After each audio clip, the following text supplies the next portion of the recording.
Hey, what's going on, YouTube family and friends? This is Gardening with Barrel Brown. Thanks for coming to my garden channel today, where I'm here helping you grow something tasty. All right, I had a question, so I decided to do a video. And the question was how to start watermelon seeds. And you know, that's one of my favorite topics and one of my favorite fruits. All right, so let's go right into it. Let me put this to the side. The first thing what I like to do, I like to soak my watermelon seeds for at least 3 hours because I like to think that it's going to wake them up and get me to have real good germination. So I want my germination rate to be pretty high. So this is what I do. So what I'm do, I'm going to strain these out. I should have had my strainer go by a little quicker, but I'm gonna get some of these out so hopefully they'll dry a little. They're not gonna be all the way dry, but I'm gonna show you a little trick that I use so that they won't be slippery when you try to put them the in the pot. All right, so let me pat these down. All right, now after I let them dry a little bit, I'm gonna go ahead and go into the next little tip. I like to start my watermelon seeds about 2 to 3 weeks before my last frost. All right, so the reason why I do that, I don't want my plants to have to stay in these pots for too long because they're gonna be overgrown, and then I have to repot, and I do not want to repot. All right, so that's why I do 2 to 3 weeks, and then I still have a little bit of time to play around because the weather may not be conducive for me to go ahead and put them outside. So I do have a little time to a little wiggle room. So that's what I like. And we are having a frost today, so that's why I don't like to start them too early. We had great weather, but now it's starting to get back cold, and it's going to do that a couple more times. So this tip right here will take all the stress away. All right, so we're gonna move right along while these dry out a little bit. I want to show you how I sift my soil. That is the next thing that I always do. So let's go. All right, this is my little sifter that I made. All right, so you know I like using a Happy Frog for my potting soil mix. So all I'm gonna do is take some handfuls, put it on my little screen, and this is a lot of fun, and you will see how much mulch is in this stuff.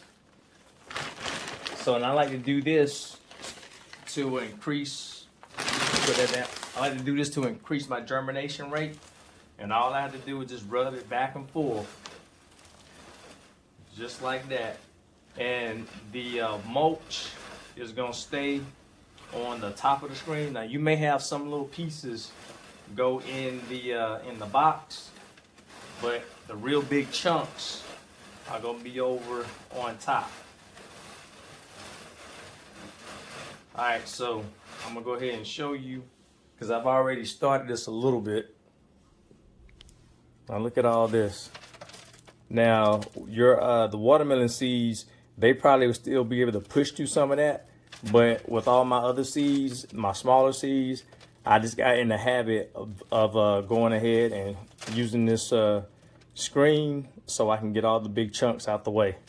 All right, now if I'm gonna continue to do this, but if you want to know how to make one of these screens, just let me know. If you want me to make a video, I'll gladly do it. So just drop a line in the comments if that is the case.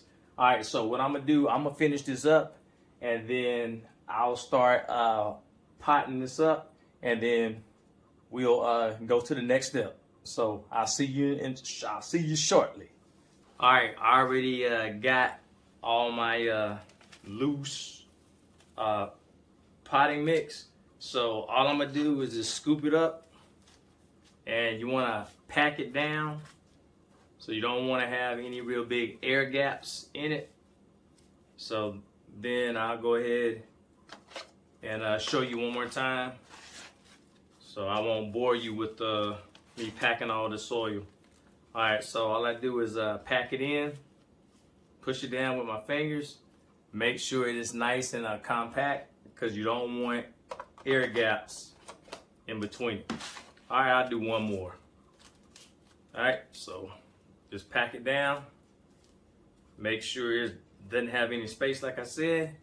Just like that, and we're good to go. All right, so I'm gonna finish this step up. I got several more to do, and then we'll keep going to the next step, because we're almost getting ready to start putting the seeds in. So I'll see you in a little bit. Hey, I'm back. As you can see, I have all my Happy Frog mixed potting soil already in here. So I'm going to show you how I plant my seeds. Now, I want to try to make sure that my germination rates are through the roof, because I want all my melon plants to come up. So what I do, I take the seed. I know it's kind of hard to see because these are smaller seeds. These are Crimson Sweets. I take the pointy end of the seed, and it's kind of slippery because it still has not dried. I push it. I put that point all the way down, just like that. So the point is in the soil, so that it's in its natural state. Because if I had it upside down, the seed, once the seed starts to come up, it has to turn all the way around. So I like to put the pointy end down to help out with germination. Now, if you try this method, you may find that it's still slippery if you soak your seeds. So I take a little screwdriver, the teeny one, and I just make a little divot right here, not that big. And then once I get it in the groove, I can push it down, because the soil is real loose after you saw that I sifted the soil. So I'll show you that again. If I can pick it up, that's my little cheat right here. I take the little screwdriver, make the little teeny indentation, and then I push it down and then cover it up. And now, as you can see, the next thing that I do, I like to put 2 seeds in my little pot. And that just in case if one seed doesn't come up, I still have another seed that will come through. Now, I know some people say that they will put 2 watermelon seeds in a hill, or have 2 plants come up. I don't like to do that. So after these come up, in which most of them will, I like to look at the strongest one, and then I will keep that one, and then I will discard the weakest one. Sometimes I may let a couple of them have 2 in the pot. Then when I take it outside, then I'll go ahead and clip 1. All right, so that's what I like to do. Some people may not like to waste seeds, and these watermelon seeds came out of my watermelons from last season. So I have a lot of watermelon seeds. So if you don't have watermelon seeds like that because you are a beginner, or you just didn't save your seeds, then you may not want to put 2 in one pot, and that's up to you. That's your choice. I'm just letting you know what I do. All right, so I'm gonna finish this up, and then I'm gonna come back to the next step. And I also forgot to tell you that once I put this up in my grow rack, I'm going to show you how to avoid having leggy seedlings. And that is critical, because you don't want leggy seedlings, because you want some nice watermelons and all your other plants. So I'm gonna show you what I do to avoid having the tall, lanky seedlings, because they're gonna fall over, and chances are you're not gonna get anything to grow from it. So let me finish this up, and I'll get right back to you. All right, see you in a few. Hey, I just got finished sowing the rest of the seeds, and before we go over to my grow station, I want to show you give you one more tip. And if you're new to my channel, then this is what I like to do. I like to use vermiculate. I like to sprinkle the vermiculate over the top of my potting soil. This is going to help with moisture, and this is also going to help with you not having to worry as much about having fungus growing all over the top of your seedling tray. on your soil. And you also can use, if you don't want to use that, let me get it, I had it right here. You also can use ground cinnamon. I used this a lot several years, last year, the year before that. And I may just go ahead and sprinkle this a little bit later, or I'm trying to figure out, and I might just do both. All right, but this definitely works, so you can't go wrong with either one. All right, so I just want to make sure that I told you that. So let's go ahead and put this on my grow rack so I can show you what I do to avoid having leggy seedlings, because you don't want that. All right, so all I'm gonna do is go ahead and put this on my grow rack, slide it on in.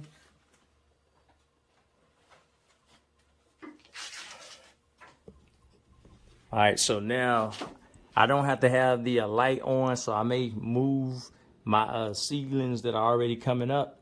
All right, so to avoid having leggy seedlings, because once again, let me make sure this is clear. When I put this up here and I just seeded this tray, I don't need the lights on. So I'm gonna either move this one or I'm gonna move this one. All right, so once the seedlings come up, you wanna make sure that your light is maybe 2 inches above the seedlings. So when it grows even taller, then I'll move my light fixture up a little bit more, because if you have your light fixture all the way up to the top and you have your seedlings coming up from the bottom, they're going to try to reach to the light. And when they reach all the way up to the light, then they're going to be leggy, and that's going to be a big issue. All right, so this is the way to avoid having that problem. So just remember 2 inches above and you'll be good to go. Every time it grows, move up your light so it'll be a couple inches just over top. If you're having a hard time to reach for the light, then it's going to be leggy, and then you're going to have an issue.